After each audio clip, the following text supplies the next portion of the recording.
Well, thank you so much for being with us this Monday morning, the 24th of April, 2023.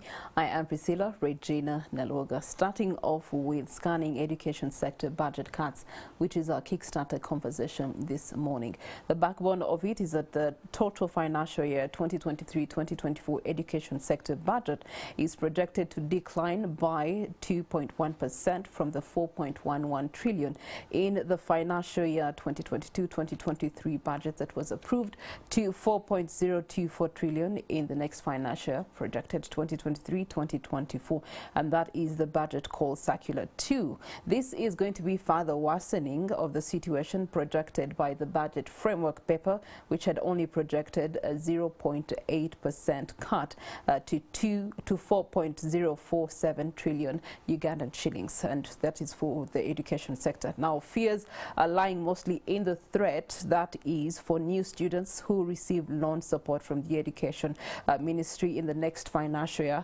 That provision for the loan facility has been crippled by a whole 80% in terms of the budget cuts, and that's going to be a hard knock for the education sector generally. And to analyze the depth of the budget, its cuts, and the expected outcomes in the next financial year, we are joined by Mr. Philbert Baguma, who's the Secretary General UNATU, and then of course we do have Member of Parliament Kalungu County West, and that is Honorable Joseph Sewungu, who are going to be helping us understand better and mitigate and perhaps even come up with resolutions at the end of the day. But Jackson Onyango had also covered this particular conversation in Parliament, and so let's rewind to that conversation in Parliament. It's going to be the backbone of our discussion in the near coming minutes.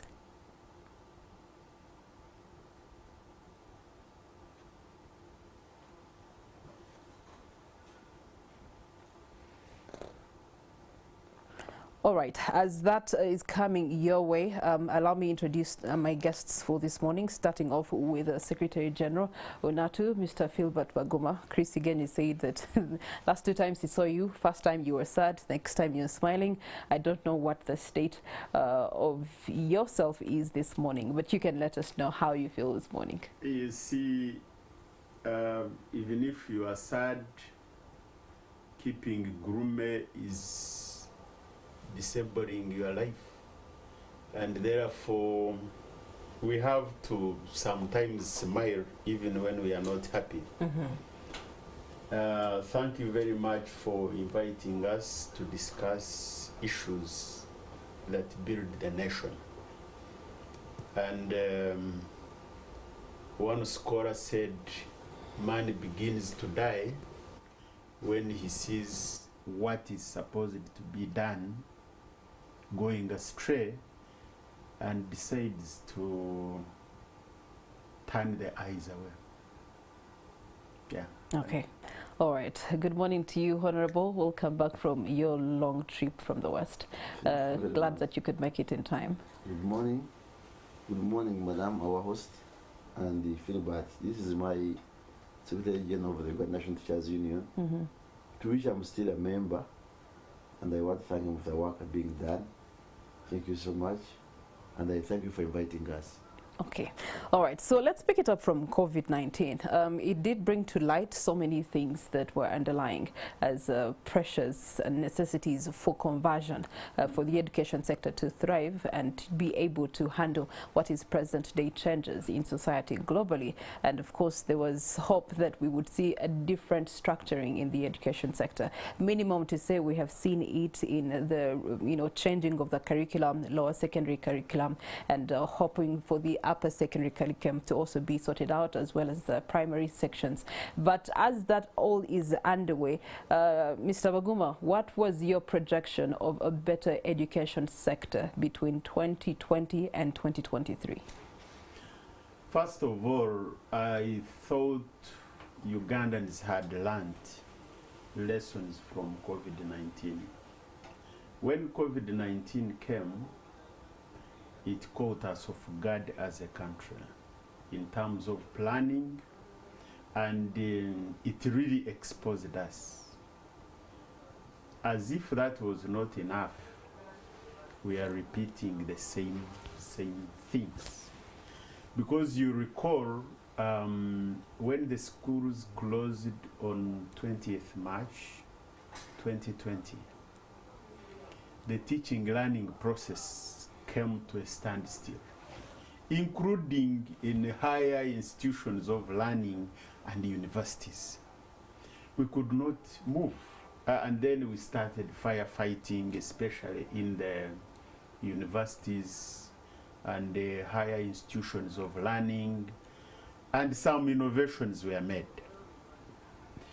Today, we would be better prepared than we were in 2020. Mm-hmm. But when you hear what government officials are coming up with, then you realize we are not making a headway. We are implementing a new curriculum for our secondary. The students are now in senior 3, but in some schools, resource books are not there. Mm-hmm. And these are going to be candidates next year, and therefore what do you expect? And after next year, we are supposed to have senior 5 doing a new curriculum. We are still behind schedule in terms of preparations. And you see, when this new lower secondary curriculum was rolled out, it was ill-prepared, the whole process. But somehow it was rushed in strategizing and implementing. You remember even the MPs, the House, resolving that the rollout should be halted so that proper arrangements are made. Mm-hmm. His Excellency, the President, came out and said, leave technical things for technical people. Now, up to now, we are seeing gaps. Now, if we are going to go with the same gaps to the curriculum for A level, then it means there is either a deliberate move to kill education in this country, or there are some people who are deliberately planted in government to make sure that there is no development at all going forward. So speaking of support to development in the education sector, you have had the pleasure of looking at the proposed budget framework paper for the next financial year. What elements are there that are speaking into these developments that are forthcoming, some already underway? First of all, you need to know that you can never talk about education without the teacher. The teacher is in the driving seat. And right now, as we talk, the teacher is completely demoralized. Whenever the How do you say a teacher? Which teacher? Because the science teacher is currently not demoralized. Maybe the arts teacher. You see, let me tell you this analogy.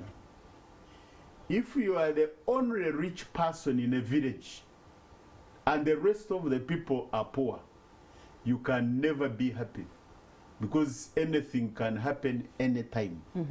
And whoever you meet, you suspect either they are not happy with you or they are planning something about you. And therefore, when I say demotivated, you cannot be one person who is happy amongst 30. So that environment cannot be a fruitful environment, cannot be a conducive environment. Okay. And therefore, whatever we plan, regardless of how much money you put in education, as long as the teacher is not happy, you are wasting time, you will never get value for your money. Okay.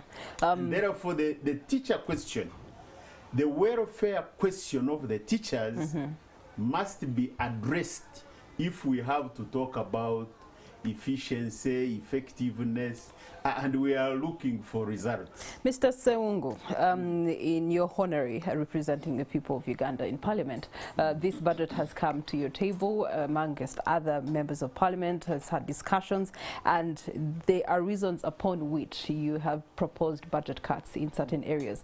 Could you allude to us what those particular areas are and why consideration of budget cuts? I'm not among those who have proposed the budget cuts.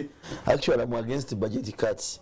And you read our story, you know how we have just used summons tomorrow to have the PSS step here before the Committee of Education.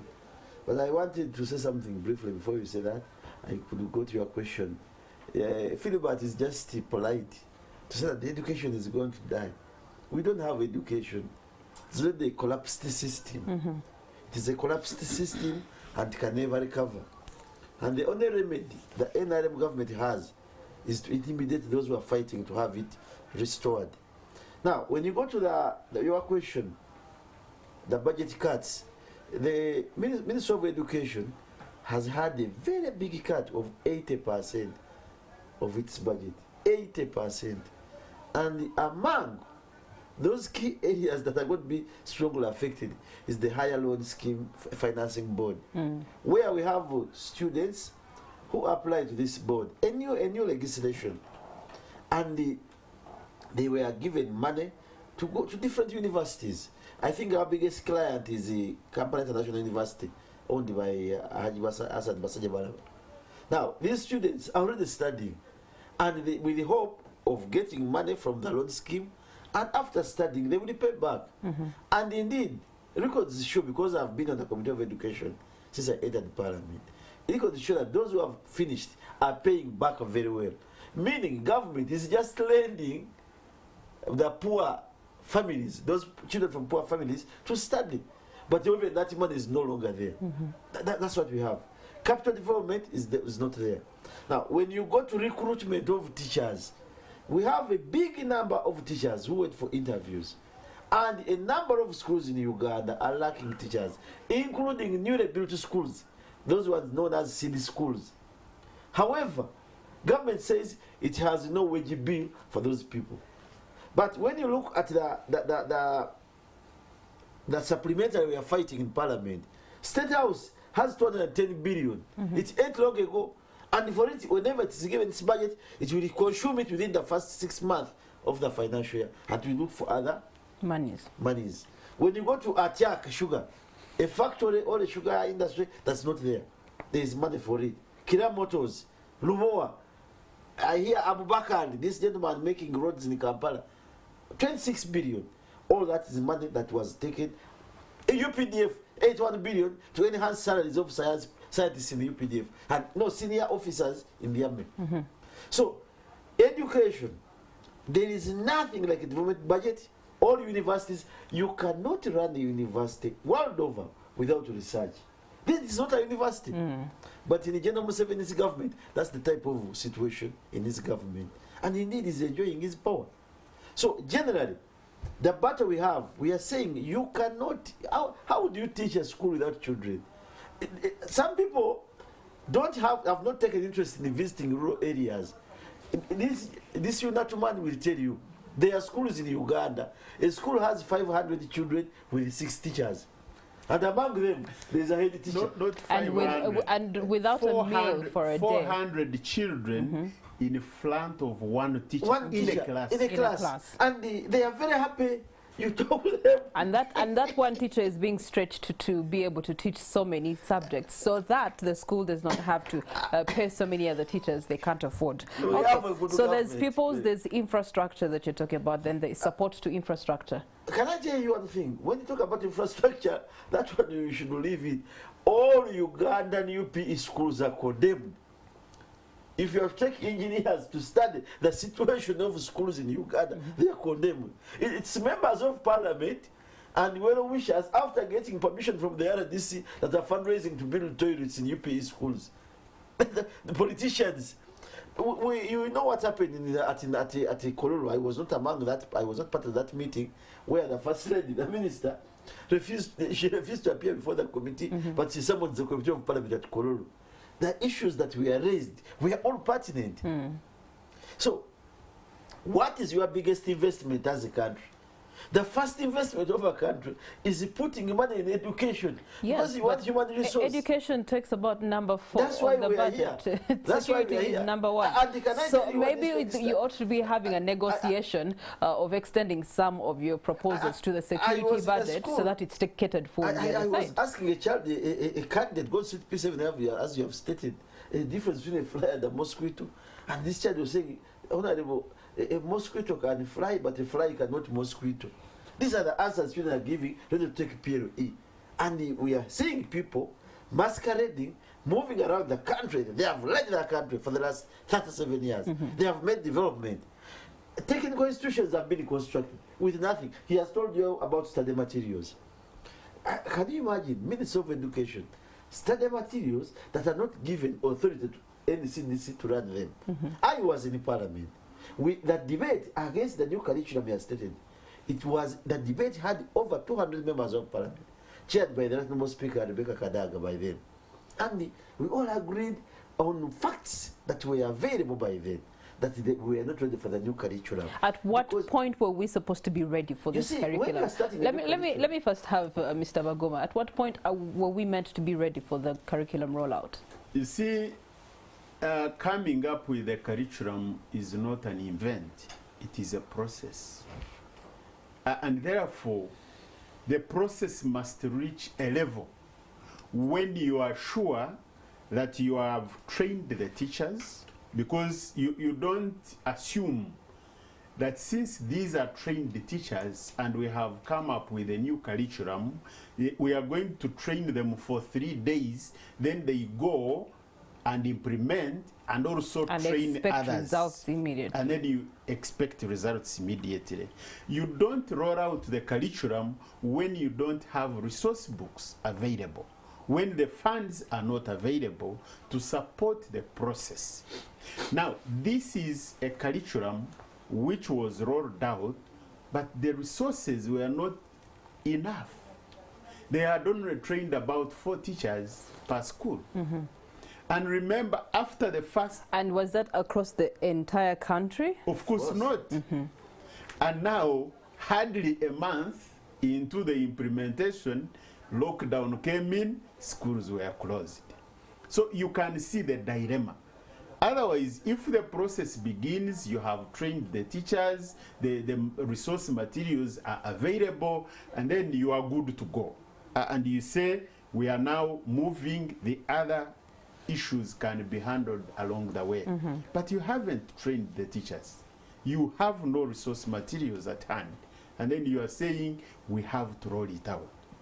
That creates firefighting, and the innocent learner is the one who suffers. Well, definitely the end user who's the learner, he's the one going down into the trenches in the next financial year if things stay like this. But hopefully there can be an altercation to the budget framework paper. We're going to be taking a short breather. I know that you do have your 2 cents on the matter. You can turn to a Twitter page, NTV Uganda, #morning at NTV, and give us your opinions on the subject matter. Of course, scanning the education sector, budget cuts amidst all these new things that they are trying to do to revolutionize the education system for us in Uganda, to speak into present day times, not the past, but present into the future, which is a journey that we must walk, like it or not. After this breather, we return shortly. Do stay with us.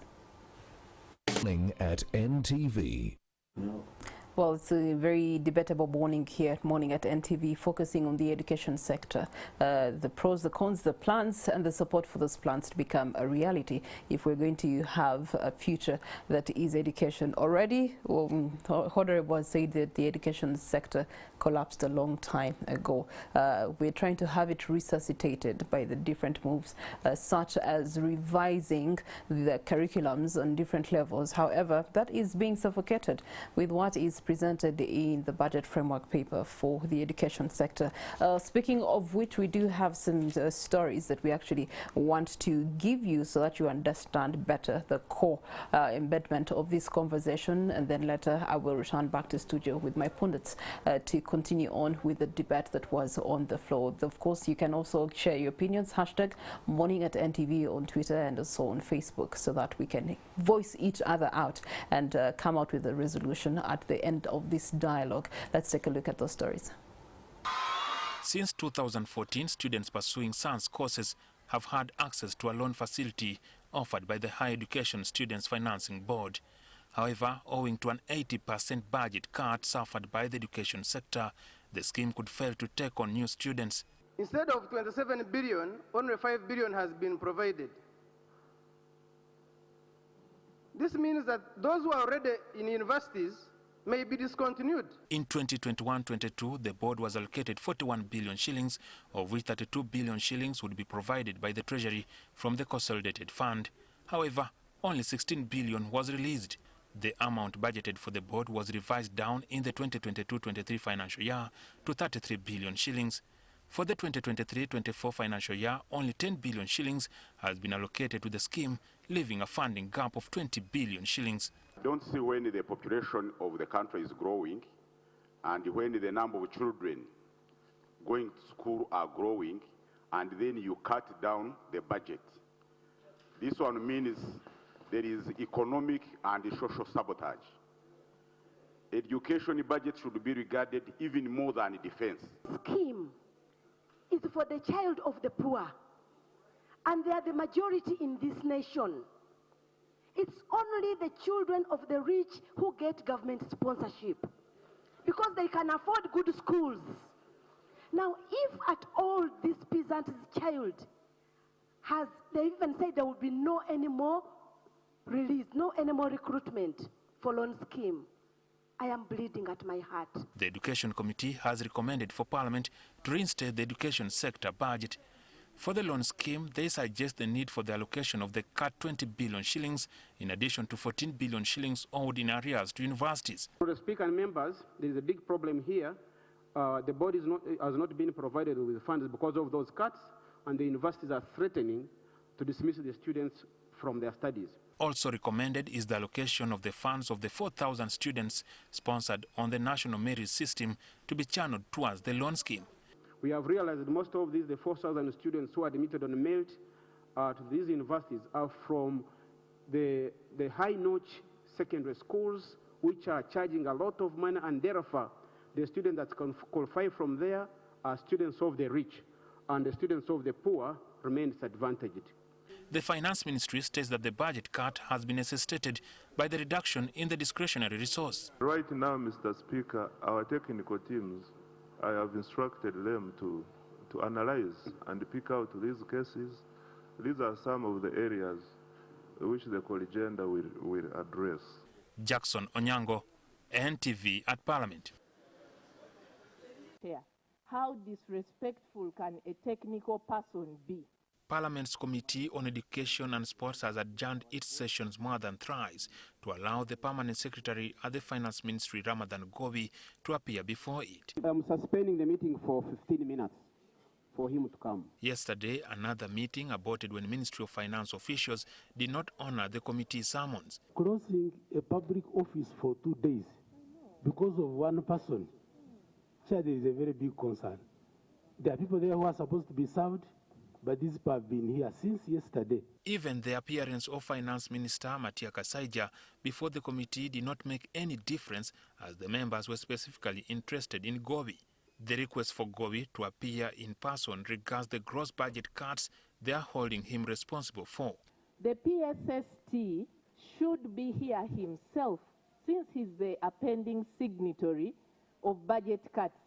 He should be here in person to explain to us what priorities he has over the future of the young people in this country. That since Mr. Ngovi is the one who is the determinant, because when I saw Minister kneeling, I said, oh, this is now a no-go zone area. He should come also, we kneel before him, or also we know that this is good. In the proposed budget for the next financial year, the Ministry of Education and Sports budget has been cut by 181 billion shillings to 481 billion shillings, down from 661 billion in the current financial year. I would like to impress it upon members that these budgetary realities, or call them cuts, have implications on the extent to which my ministry can expand services in a meaningful manner. One of the ramifications of the cuts is that the students' loan scheme has suffered. The number of beneficiaries fell sharply from 1,500 to 625 when the originally appropriated 27 billion shillings dropped to 5 billion shillings. Give us a break for lunchtime. Police goes and brings this man. It was done. The Honourable Minister, Prime Minister Mama Babas, one time he refused to appear before a committee of parliament, and the police summoned him, he appeared. The committee is under pressure to have a report on the budget presented by tomorrow, and for this, they required the commitment from Gobi about the availability of the resources. I'm directing the clerk to go ahead and prepare, and we issue summons under Rule 214(4) to cause the appearance of the PSST. A statement the Ministry of Finance was unable to deliver indicates that the cuts are occasioned by the reduction in discretionary budget on account of increased interest payments and repayment to Bank of Uganda. Jackson Onyango, NTV at Parliament. Well, thank you so much, Jackson Nyango, for bringing to light the plight of the education sector and the budget. 80% budget cuts, especially for the loan facility scheme, is dangerous. The numbers dropping by literally 0.5% from 1,000 to about 600 people that will be, or students that will be benefiting. That's a dangerous place. The repercussions of that into a pre-economy that we're supposed to be having. No wonder one member of parliament said that the economics and social sabotage is large and unacceptable. But there was the summoning of the PSST to this committee meeting yesterday, upon which the minister, his boss, was present. But the one to help the minister break down the reasons as to why these cuts come through the Ministry of Finance was not there to make a case for these cuts. What's the interpretation of that, and what's the way forward? It's adamance of the highest order for a civil servant refusing to appear before a committee. And when his immediate supervisor, the minister, gives information to the committee that is in office. So, Matia Kasaija, the Minister of Finance, comes to the committee. He says the man is there and is in office. He rings and beseeches the permanent secretary. That is quite irregular. But of course, impunity in this Uganda is growing day by day. Even those who have just got jobs in the government, including this gentleman, Ramadan Gobi. Actually, later on he came at around 6, and we said, you cannot proceed with you, but you get communication. And he has to appear tomorrow. But I want to thank God. Those people who voted in Kalungu, the way I have steered that committee to see it move to that direction. Because the interest of the committee is to know why you are cutting the money. This country has money. Priscilla, this country has money. Yeah, the front page of the Daily Monitor is telling us we have 1,500 billionaires. The priorities is the key issue. You cannot suppress two institutions of entities of government. Ministry of Health and Education. Yes, even works and others, we are seeing potholes. All those will be solved in the future, but you cannot suppress those two. Because those two primarily are also human rights. Actually, when I entered Parliament, it was one committee, it was social services, we divided into health and education.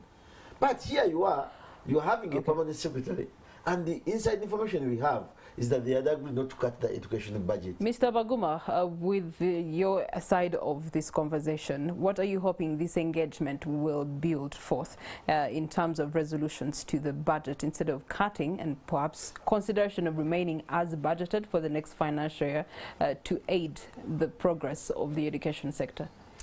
First of all, by the look of what is intended to be done, we expected this budget to increase.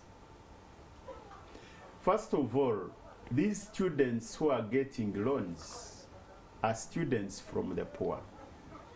it is unfortunate that those who are doing the cutting cannot be beneficiaries of the loan scheme. And possibly that's why they are killing it. Because there is a reason why the loan scheme was introduced. And it is helping the children of the poor. Now, when you wake up, the students are already in universities. They are already on course. And you wake up and say, we are cutting the budget. What does that mean? And if you are in your normal senses, what comes to your mind if the students are already on course? And then halfway, you are saying we are cutting the money. Now, when you cut it, what happens? Are you saying we have now done away with the loan scheme? Because that would be the interpretation. And therefore, I wouldn't imagine. Or are you saying that the loan scheme is not beneficial to the country at large? Obviously, there are so many questions they need to answer. And then tomorrow you will see them go to Parliament, ask for supplementary budgets where they are beneficiaries. Actually, you saw the saga of the iron sheets.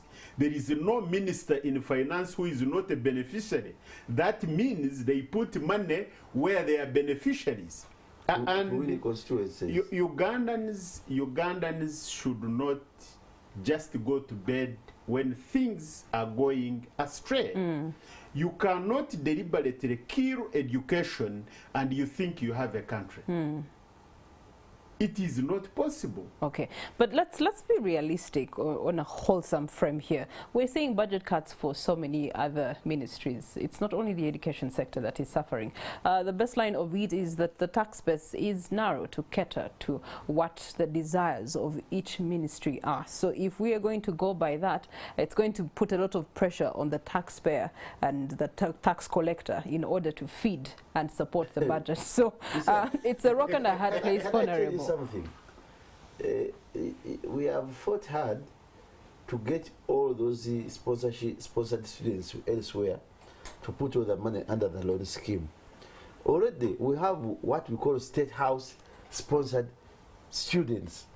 Now those ones, their money is there as a must. And these are people from well-to-do families.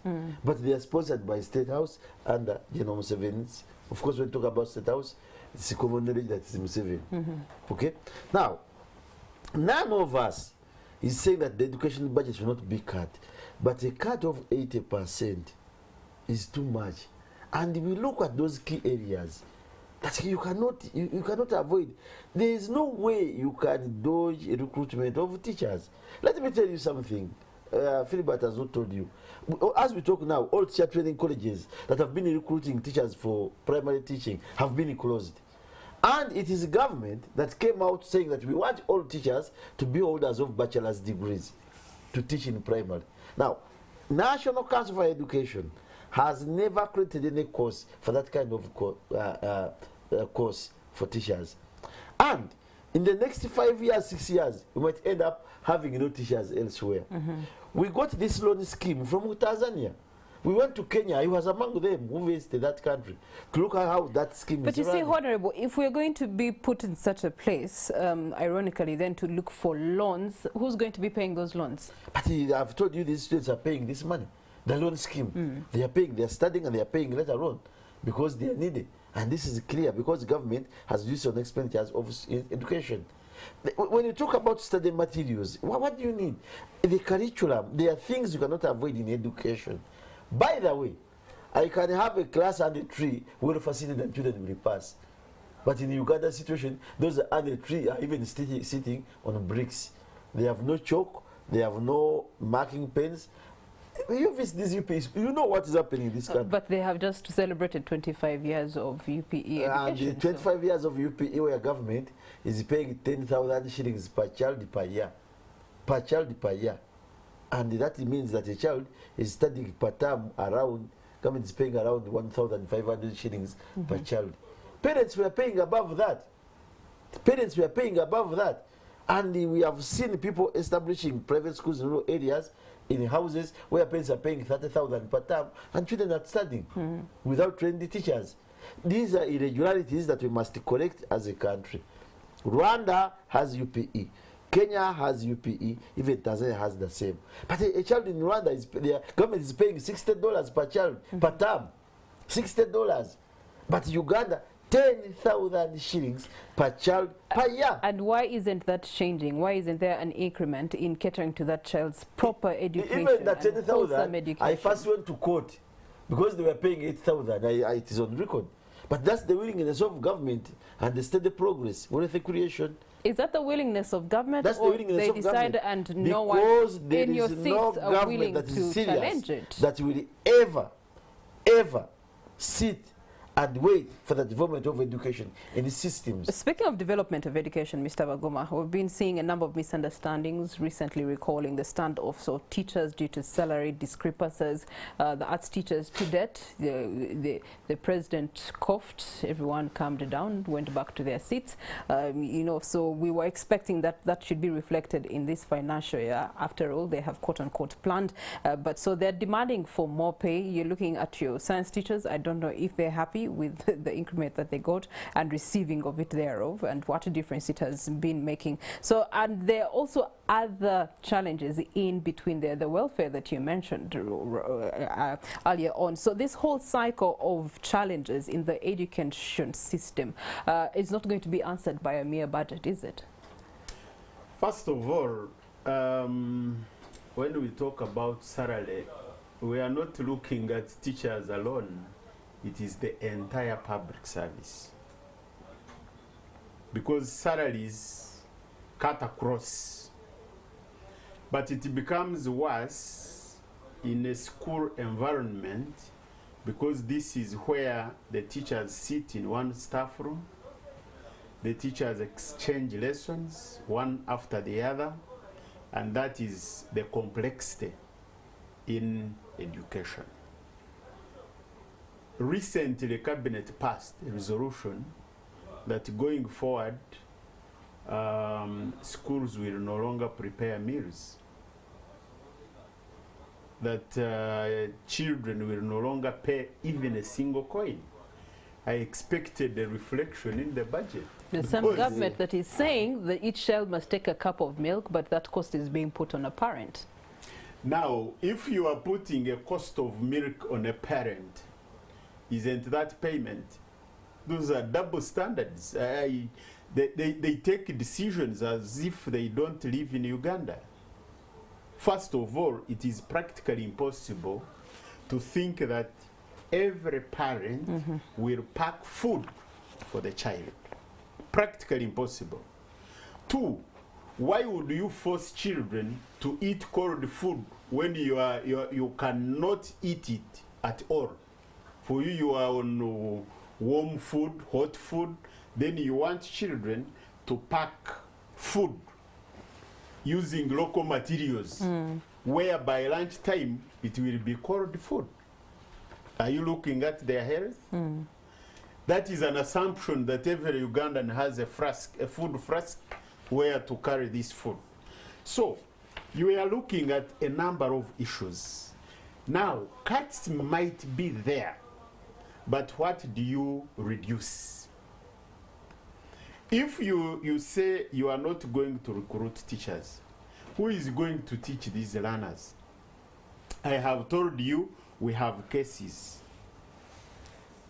In West Nile, we have a teacher who has 300 learners in front of her. These are young kids of P3, P2. Not negating the fact 300. that you do have different development levels for each one of those students. You do have students with disabilities in there, so it makes the burden even stronger. This is more than a church. And the teacher is supposed to teach them from morning up to evening. You start at 8, you leave at 5. Now, when you look at the budget cuts, the students who are going for this loan scheme, actually, recently the deputy speaker was making comments in the right direction. You say district quota, but you are looking for students who are studying in Chitende, in Gayaza, in Wudo, in Namagunga. That does not make sense. If you say it is a district quota, you go to Kisoro, let the student who studied in Kisoro district benefit from this quota, because that's when it makes sense. Otherwise, if it is a student whose parents are born from Kisoro and they are capable of taking this student to Chitende, and then you say this student has gone on district quota, it doesn't make sense. Let the student come from Mutorere High School, and that will make sense. So when you are cutting, you use reasonable, so that the cutting does not affect the entire education sector. Okay. So there are areas where you can say, okay, for buildings we are going to halt. But recruitment of teachers must be there. Must be continuous. There are teachers who are going to die. There are teachers who are leaving the profession. But the population is also growing. Yes. And therefore you cannot say for teachers we are not recruiting at all. Okay. Then you are making the education process crippled. And the head teacher will be in the school with very few teachers. Okay. And they will so be there's the issue of running recruitment here and there. for teachers. There's the issue of the students' loan scheme that is also having its challenges in implementation, later on catering to that implementation. There's also the technical element or aspect of education that is being made loud recently, competent-based technical training. You are trying to introduce that within the curriculum upgrading, the DIT. So that also is, we're waiting to see its adoption and realities into it. So with these budget cuts, even that is going to be facing a similar early premature death, Honorable. Yeah, but you see, you know what you said. I have actually the government chief whip brought back to me. I raised that question on stopping all UP schools paying fees. And this is in Kampala, basically, municipalities. Because this money came in 1997, when they said that no, rural areas will be zero payment. Government will meet the costs. Then the rural municipalities, cities, they said the parent will pay 22,400, P3 to P7. Then P3 to P4 to P7. Then 18,000, P3 to P1. I was still teaching here at Shimoni. Since 1997, that has been the money. Whether the dollar goes up or what, inflation, nothing. Now, I asked the minister to come and explain where is this money, and it's not there in our budget. But they are saying next year, this financial year, parents will not pay any single coin at school.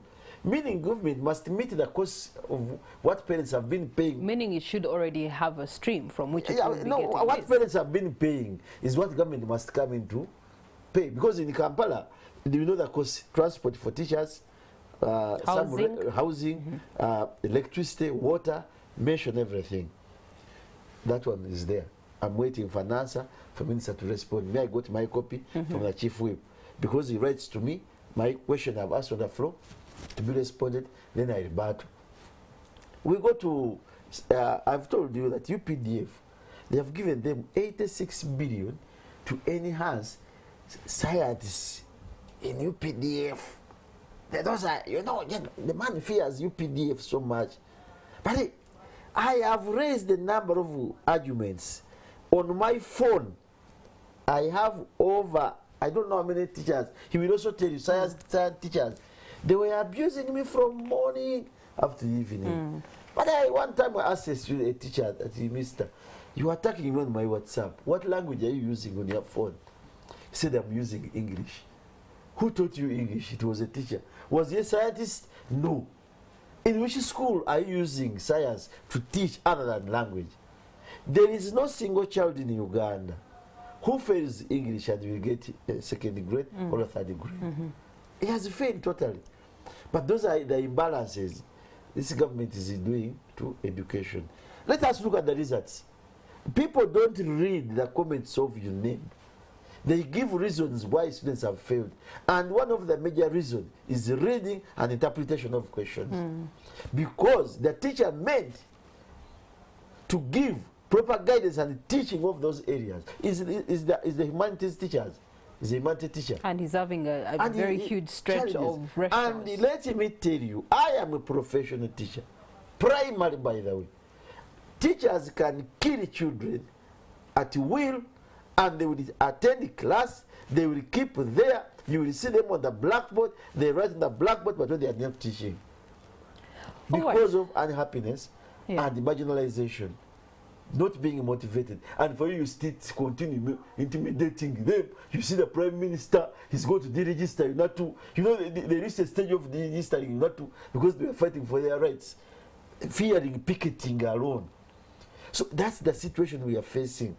Right now, there is no money for arts, there is no increment for art, but scientists are there.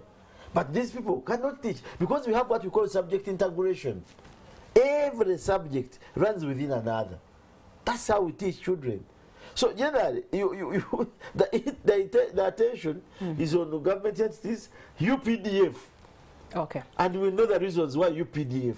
But how many scientists are there? The problems are there. The question is, what are the solutions? When we return, probably these two gentlemen can give us some proposed solutions so that we can have a better budget presented for the next financial year, 2023-2024, right after this break.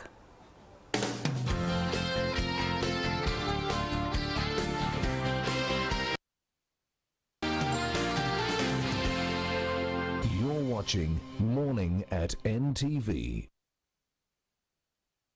Much for watching Morning at NTV. Picking up from your comments on Twitter, there was a comment here that was captured from the Honorable Joseph Sewungu. I asked a candidate primary 7 at a school about the difference between a mosquito and a fly. They responded, a mosquito can fly, but a fly cannot mosquito. Unfortunately, this is a kind of answer some children are giving, speaking into the translation of interpretation when it comes to the questions that they get to face at the candidate levels, and therefore the results that are not so exciting and promising for the future of Uganda. Some reactors here. We do have Mutiaba Stephen, who says, Honorable, I'm of a thought, let's educate children to survive and stand on their own in those hotspots rather than testing them. Excuse me, let no one challenge me on this matter. You do have Elvis Cantes, who says that he's out of line, but you know, a bit of subject to what he's saying.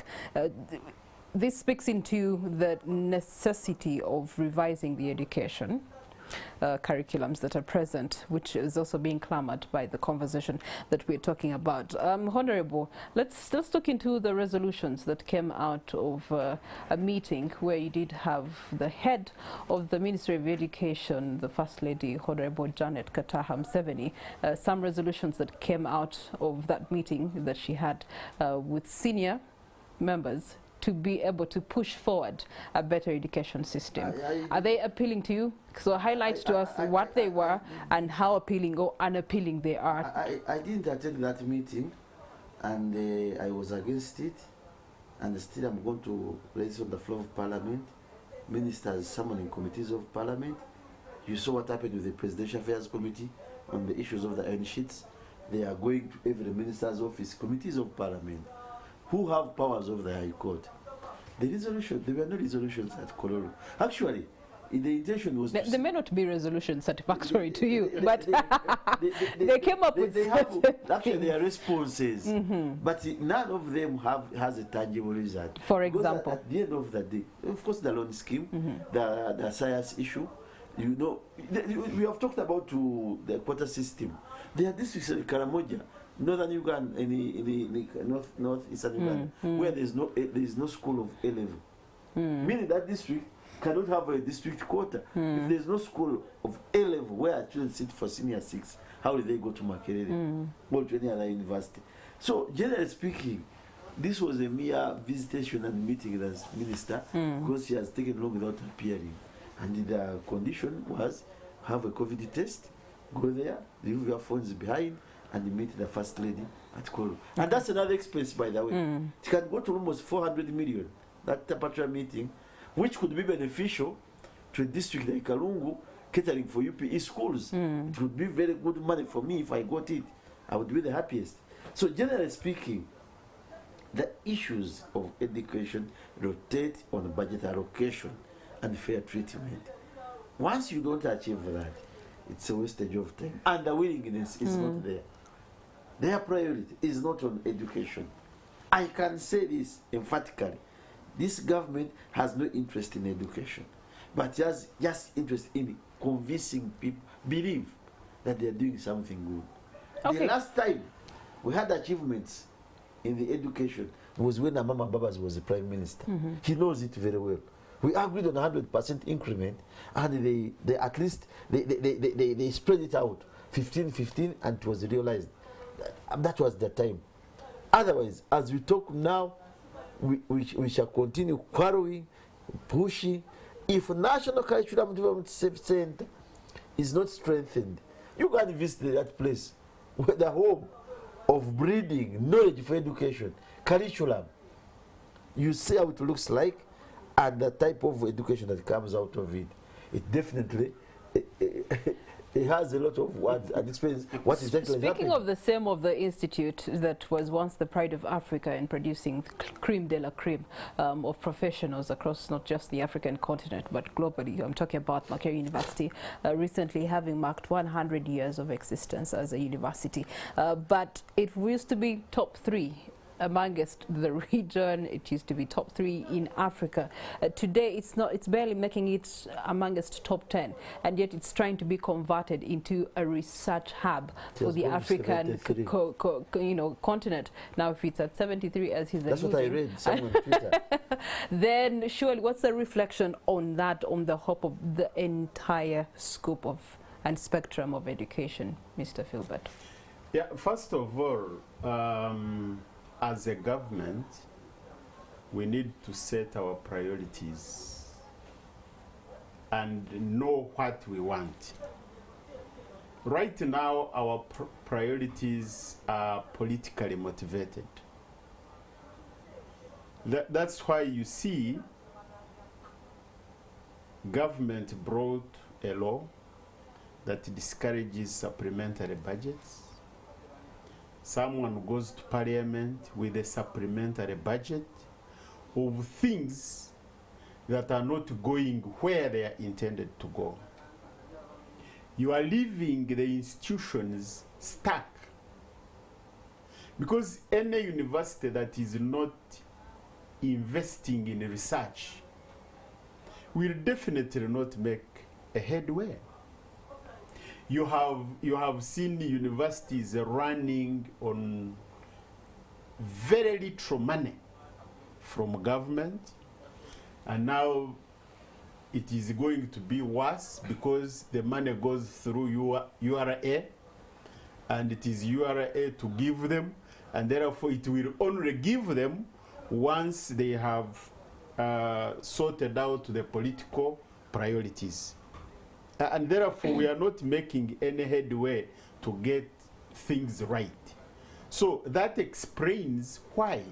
Because even when we are not scoring badly just because we don't have human resource. We have human resource, but once you don't fund the human resource, obviously they will be there, but without doing much. Now, we have a strategy in this country. The president is always talking about my scientists. During COVID-19, every time he came out to give the presidential address, he would say, my scientists are about to come up with a vaccine. Recently, I saw the same scientists going to the Committee of Parliament, and they told the committee that there is nothing like that. That it will take them about 15 years. It takes about 15 years. With their rats. And I saw them asking, who is an expert in rats? And they were looking at each other like this. That clearly tells you that the president is being duped. And the direction he is taking has no value for money. He has distorted public service completely. Public service is now in ICU. And every time the Minister of Public Service is meeting the Committee of Parliament, he says, we are phasing. That means they have accepted to phase service delivery. Because there is no way you are saying, okay, we are prioritizing science. But you pay a teacher of science and you forget the head teacher and the deputy, and yet they also teach the same subjects. A deputy teaches 12 periods. A head teacher 6. Now you have paid the classroom teacher more than the deputy, more than the head teacher, and they are also teaching, and you are not prioritizing them. So which policy is that? Now, we have 3 arms of government: executive, legislature, judiciary. We want to see it implemented everywhere. Let them put it to Parliament and say, those who are science, they are going to be paid as scientists, and then we see what will happen in this country.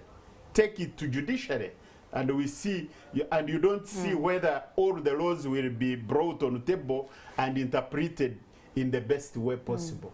And therefore, you can have an idea that is very good, but the way you package it, the way you implement it, might lead you to no results. And I want to tell you categorically here that government should forget all about service delivery until they sort the question of discrimination in salary payment to public servants. Perhaps the PSST's argument tomorrow will be that the Education Ministry and sector has good plans, but the translation and interpretation for them is not appealing and pleasing enough for the Finance Ministry to be able to then give them the money that they're requesting for in the next financial year's budgeting.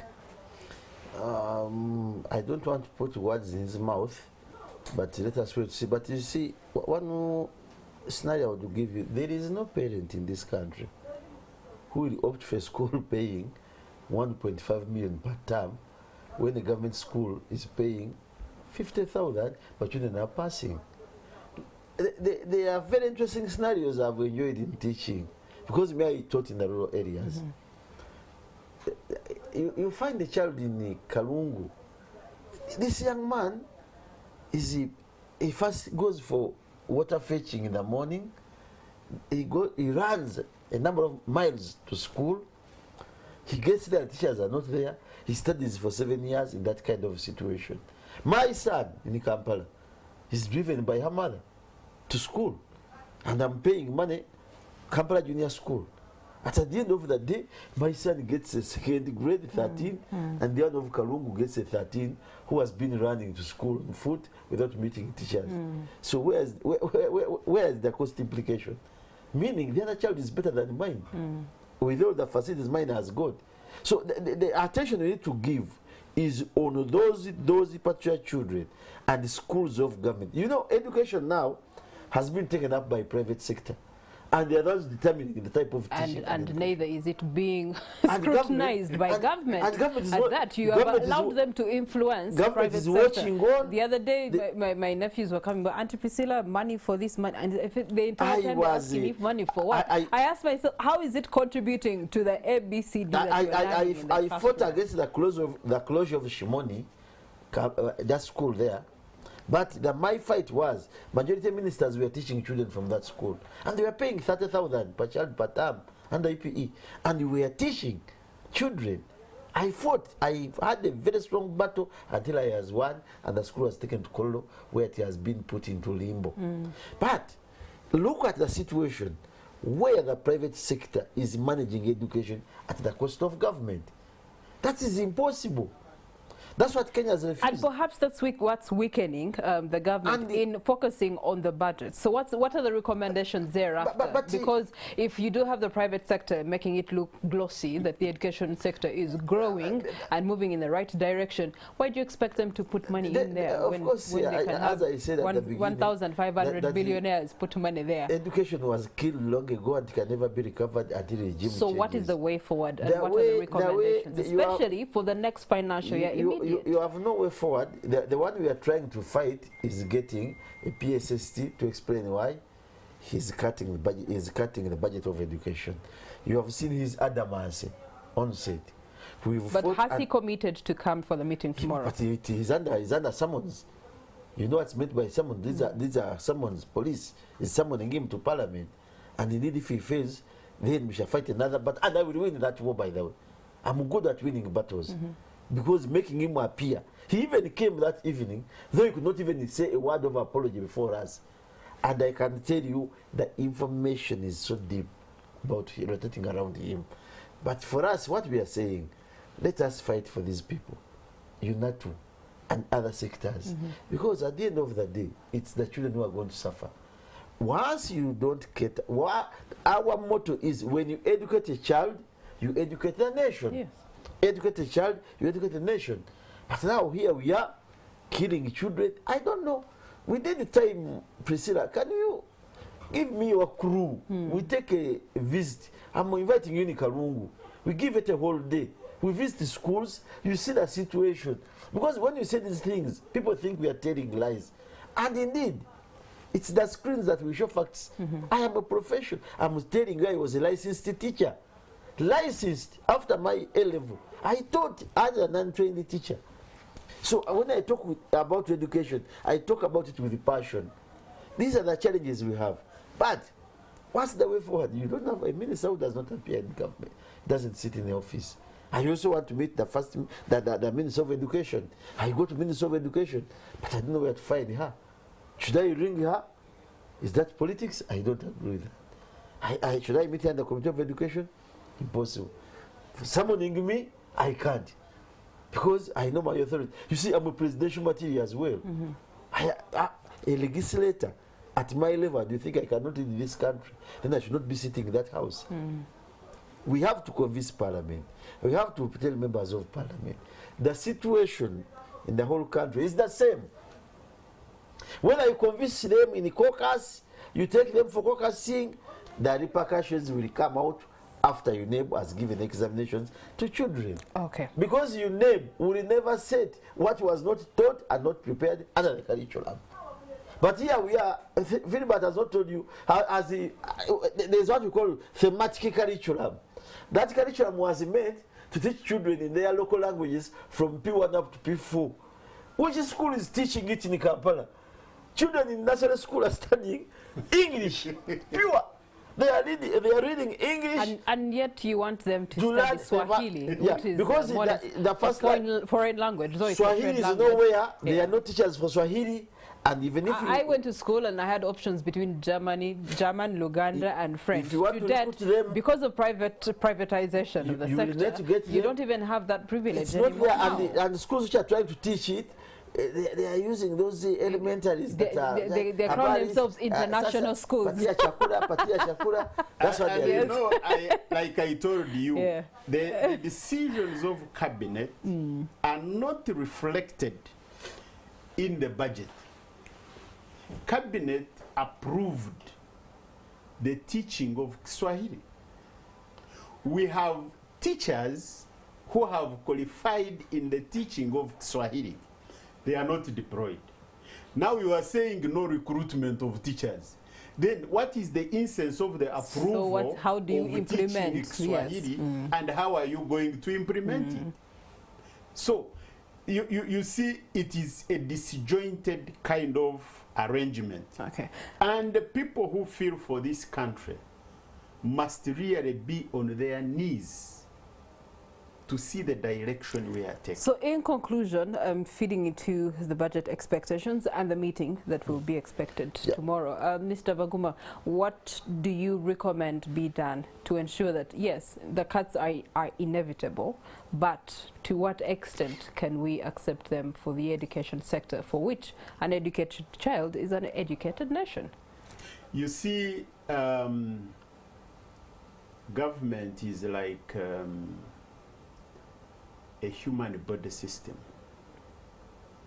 You may decide now to cater for the eyes because the eyes help you to see where you are going. And you forget all about the ears because possibly the hair can cover the ears and you move. By the time you discover it, the ears will be clogged. You will be able to see, but you cannot hear. Therefore, I expect Parliament to put a spirited fight against the discrimination of payment of salaries in this country.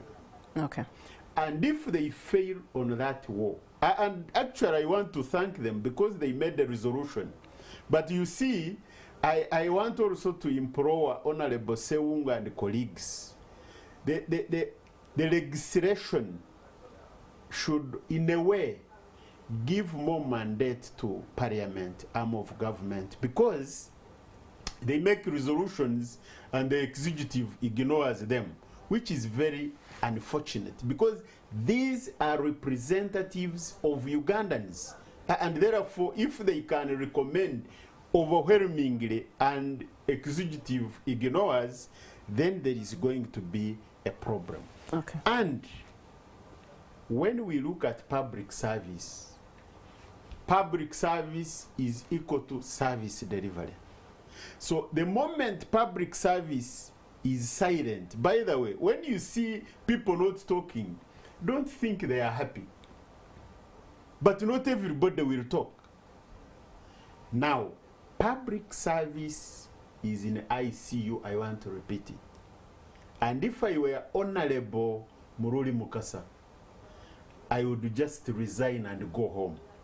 Because public service is going to die under his watch. And it will go down in the history of this country. This business of every time going, we are using phased manner of salary enhancement is not doing anything to this country. All right. In conclusion, Honorable Sewunga. I am a music teacher, and I love music. But there are there are musicians called the Boys Two Men. I used to enjoy their music, and there is a song they were singing on bended knees.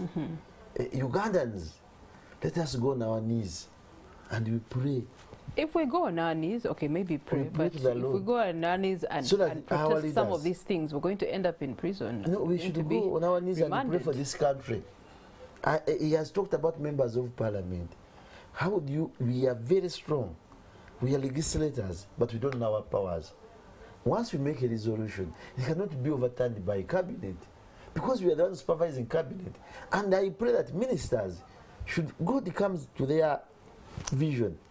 They say they give advice to the president, but I'm told they always fear telling him, and if they want to tell him anything, they say, if he thinks of giving him an advice, say, Your Excellency, you said this thing last week.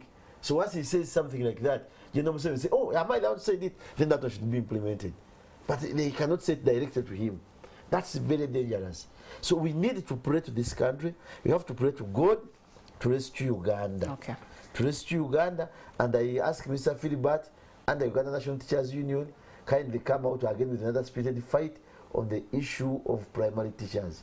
Colleges are closed, but as a member of parliament and an educationist, I will continue pushing and nagging until we get where we can have a lasting solution. All right. So we meet tomorrow in the Committee of Education. Okay. This Committee of Education will be having a parliamentary sitting tomorrow, from which they have summoned the PSST to come and answer to some of these budget cuts. So Mr. Ramadan Govi is going to be on the the floor to explain some of these things, and hopefully thereafter we can have resolutions and proposed implementations, and maybe also look for money elsewhere here and there to be able to support the changes that the Education Ministry is trying to build for a better education system, so that the economics as well as the social infrastructure of this country is not sabotaged. Gentlemen, thank you so much for your inputs. We are very much elated by them. Okay, as we come to the crown of morning at NTV, we do have a birthday baby in the house, and birthday greetings are going to the one and only Nakarimbe Sharifa Mwebaze Harriet. May the good Lord be with you in this new age, bless all your work, and above all, keep you happy, age gracefully. Wishing you a happy birthday.